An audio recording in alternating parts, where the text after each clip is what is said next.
habían construido y del cual éramos víctimas todos los peruanos, una arquitectura del soborno, el chantaje, la corrupción, incluso el asesinato, que el doctor Luis Vargas Valdivia junto a todo un equipo en la Procuraduría tuvieron que enfrentar en su momento. El doctor Luis Vargas Valdivia está con nosotros y yo le quiero agradecer que se haya animado a estar aquí en TV Perú para conversar. ¿Cómo le va, Luis Vargas Valdivia? Qué gusto conversar con usted después de mucho tiempo. El gusto es mío, Carlos. Buenas noches. Gracias por la invitación. Doctor Valdivia, el presidente Castillo le pidió al Congreso aprobar unos proyectos de ley anticorrupción. Presentó 5, entiendo que se han aprobado 3 y hay 2 que están pendientes que quiero poner a su consideración. El primero de ellos tenía que ver con la implementación de cláusulas anticorrupción en todos los contratos suscritos por el Estado. ¿Qué le parece una iniciativa como esta? Bueno, sí, me parece interesante, aunque eso ya se encuentra regulado actualmente, ¿no? Hay que tener en cuenta que por políticas de compliance, todos los contratos en el Estado deben de tener esa cláusula anticorrupción, en mérito de la cual, en caso que se detecte algún acto de corrupción, ¿cierto?, vinculado a las partes en el contrato, esto da lugar a una serie de sanciones, ¿no? En todo caso, yo entiendo que el proyecto de ley lo que busca es reforzar esta normatividad que ya se encuentra vigente y que se viene aplicando pues en los diversos contratos y actos jurídicos que el Estado... Correcto, doctor Valdivia. Entonces esto sí, sería en tal caso una complementariedad de lo ya existente. Y luego lo otro es la sanción a la corrupción asociada con la extorsión sexual por parte de los funcionarios.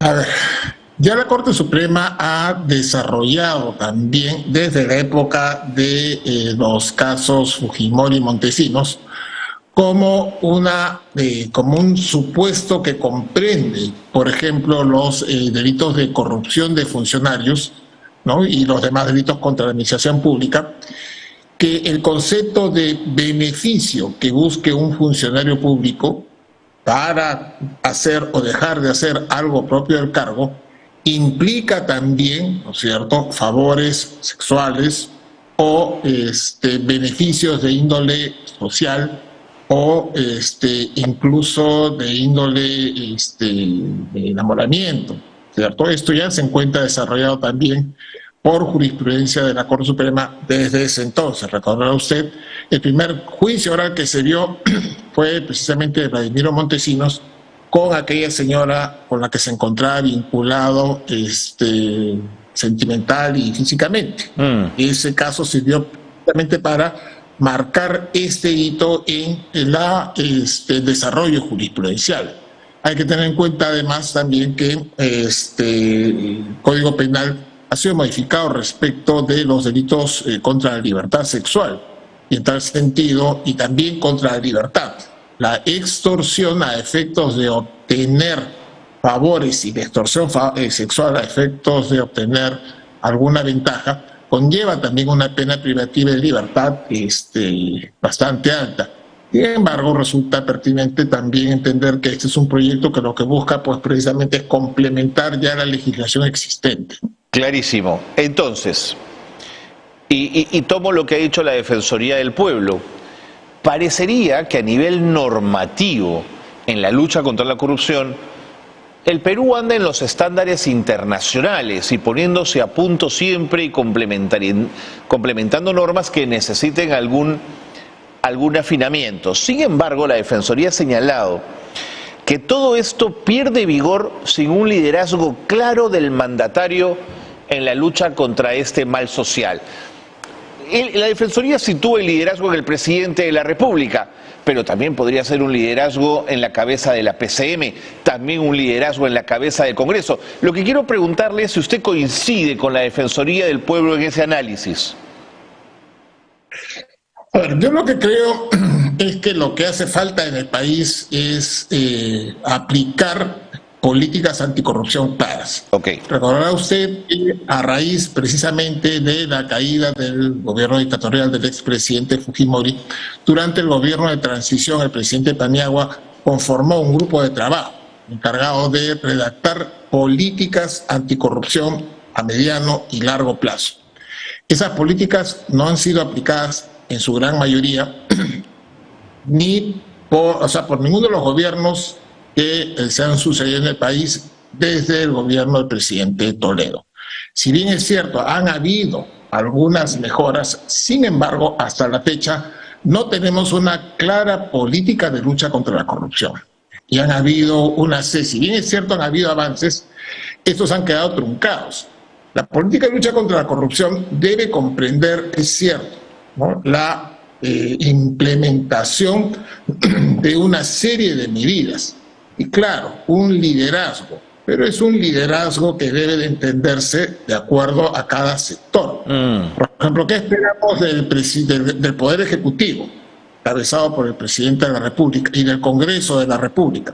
A ver, expedir normas tendientes a avanzar con lo que ya se logró con la última modificación constitucional, cuando se redujo el tema de la inmunidad, por ejemplo, para los parlamentarios. Por ejemplo. Los resultados, viendo recientemente en este congresista a quien se le imputa la Comisión de Delito contra la Libertad Sexual. No ha sido necesario ya en estos casos proceder al antejuicio, al levantamiento del fuero, procedimientos largos, engorrosos y de tinte político que lo único que consiguen es entorpecer, ¿cierto?, las investigaciones y la acción del Poder Judicial y del Ministerio Público.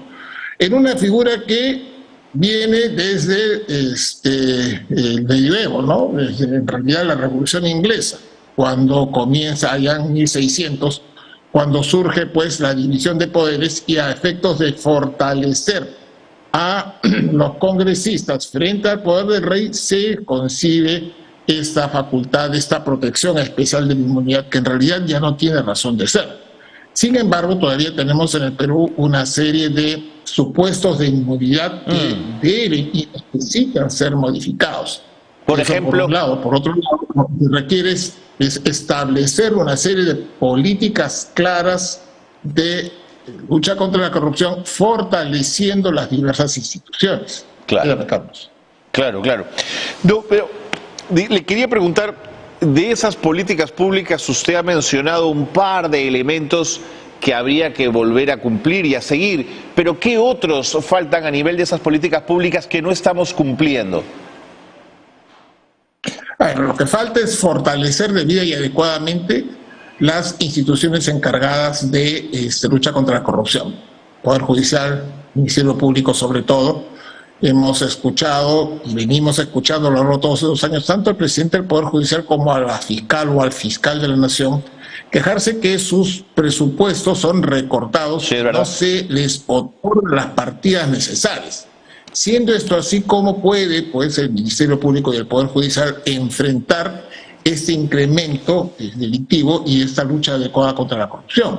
¿Qué más se necesita? Se necesita que recién se ha conseguido, por ejemplo, la modificación de la Constitución para otorgar a la Unidad de Inteligencia Financiera las facultades de levantamiento del secreto bancario. Pero se necesita también coordinar esfuerzos y para eso mejorar normatividad legal respecto de la intervención, por ejemplo, preventiva de la Contraloría General de la República.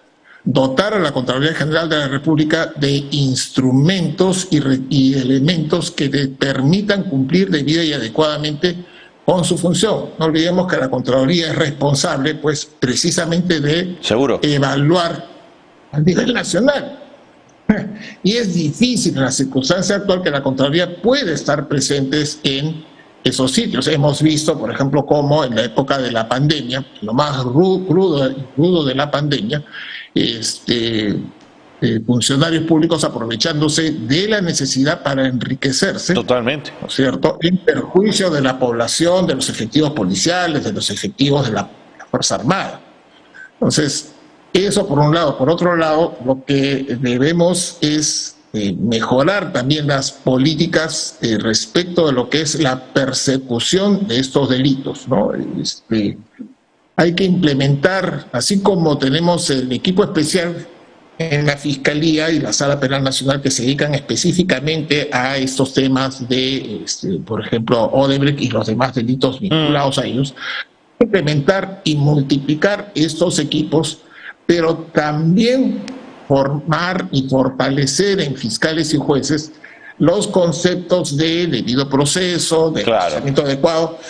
Un ejemplo, si tenemos un mega proceso, como en el caso de la señora Keiko Fujimori, con 50, 80 procesados, eso va a tomar mucho tiempo para el avance de las investigaciones. Si estos procesos se desacumulan, y esa fue una de las experiencias que tuvimos en la Procuraduría, por eso en su momento se propuso la posibilidad de desacumular procesos para siempre estando vinculados poder avanzar con ellos, porque finalmente de que si se llega ante un hecho delictivo a que el juzgamiento se lleve en 3, 4, 5 años, finalmente cuando se dicte sentencia la gente ya se va a haber olvidado de lo que aconteció. Claro. Y en esos 5 o 6 años lo que va a suceder es que esa sensación de impunidad se instala. Va a seguir creciendo. Claro, claro. Claro.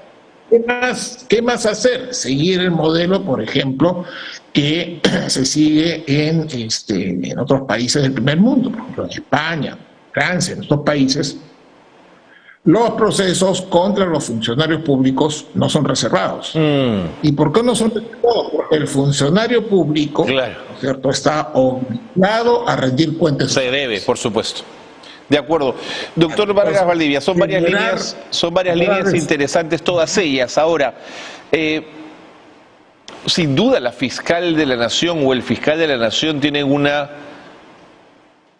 juego clave en la lucha contra la corrupción. Yo quería preguntarle cómo valora el hecho que la fiscal Liz Benavides haya asumido con especial interés la lucha contra la corrupción en las altas esferas gubernamentales, pero al mismo tiempo se haya deshecho de alguna manera de la fiscal Barreto, que investigaba un caso que tenía que ver con su hermana, y luego bajándole el dedo al fiscal Cubas Villanueva, un fiscal muy reconocido además en su trabajo en el tema de los derechos humanos.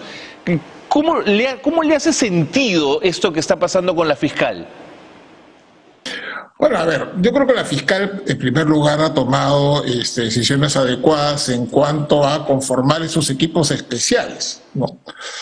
¿Para qué? Precisamente para evitar estas contiendas de competencia a las que hemos estado asistiendo, sobre todo en el último año y medio, 2 años, ¿no? Hay casos, por ejemplo, del expresidente del gobierno regional de Huancavelica o de Junín, perdón. Comprendido en procesos y sujeto a investigaciones en Fiscalía de Lavado de Activos, en Fiscalía Anticorrupción. Finalmente ambas fiscalías se peleaban por esos temas y esto generaba a su vez, ¿cierto?, una multiplicidad de investigaciones fiscales, y esto implica no utilizar debida y adecuadamente los ya escasos recursos del Ministerio Público. A mí sí me parece adecuado lo que hizo la fiscal de la Nación de centralizar, ¿cierto?, lo que es esta lucha contra la corrupción a través de órganos especializados. Respecto del tema de la investigación de su hermana, yo conozco a la doctora Bersabe Revilla hace mucho tiempo, me parece una fiscal y siempre he tenido el mejor concepto de ella, y espero que la fiscal de la Nación dé una explicación al respecto. Yo conozco también a su reemplazo, y ambas coincidentemente empezaron sus actividades como fiscales de familia, ¿no? Lo conozco, tengo un buen concepto de ella también, y espero que la fiscal de la Nación dé alguna razón o de las razones que ha tenido para efectuar esos cambios que han seguido además en diversas fiscalías.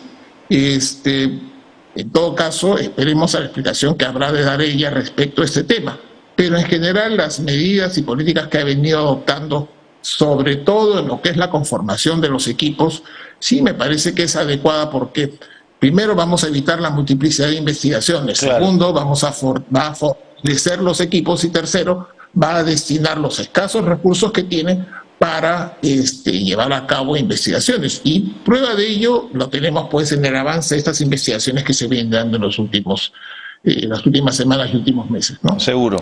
Doctor Vargas Valdivia, en el último minuto de conversación que me queda, porque el tiempo me gana, el presidente de la República en su discurso de 28 de julio señaló lo siguiente: debo admitir que hemos cometido errores con algunas designaciones, así como brindar confianza a quienes se aprovecharon y burlaron de ella.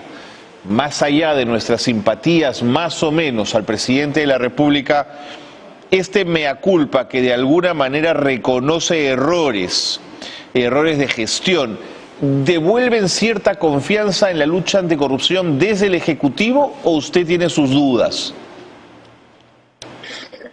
A ver, yo tengo mis dudas, ¿no? Porque si bien es cierto su mea culpa, pero sin embargo el presidente ha insistido, por ejemplo, con un proyecto de ley y sumamente criticado, que es este que busca penalizar la filtración, ¿no es cierto?, de las investigaciones, sin duda, a los medios de comunicación social. Hemos escuchado a varios ministros quejarse amargamente, diciendo pues que no es posible que sus honras se encuentren manchadas, no obstante que la investigación es reservada. Realmente es lo que conversábamos en un momento. La reserva de la investigación, primero que en el país y en nuestro ordenamiento legal, es una reserva relativa, que se da solo durante la investigación fiscal, pero cuando se escala al órgano jurisdiccional, todo tiene que realizarse de manera oral y pública. La publicidad y la oralidad es fundamental y es la regla general en toda intervención del Ministerio Público. Y por otro lado, como ya hemos visto, la evolución del derecho nos señala pues que tratándose de investigaciones a funcionarios públicos por delitos contra la administración pública, no hay secretos. Estas tienen que ser necesariamente públicas. ¿Por qué? Porque esto va a permitir a la colectividad controlar la acción de sus funcionarios, pero también controlar la acción de los jueces. No olvidemos que la publicidad tiene como finalidad que la población puede ejercer el control indirecto respecto de la actividad de jueces y fiscales. Correcto. Entonces creo que por ahí debería haber un discurso un poco más coherente, diríamos, ¿no? Muy bien. Doctor Vargas Valdivia, ha sido usted muy claro. Muchísimas gracias por estar con nosotros y véngase cuando quiera a conversar a Arimanchi, que es un gusto conversar con usted. Muchas gracias. Muchas gracias, Carlos. Gusto de verlo. Hasta luego. Luis Vargas Valdivia, ex procurador anticorrupción, ha estado con nosotros. Interesante lo que dice el ex procurador al final. Coherencia, ¿no? Si decimos esto, vamos por ese camino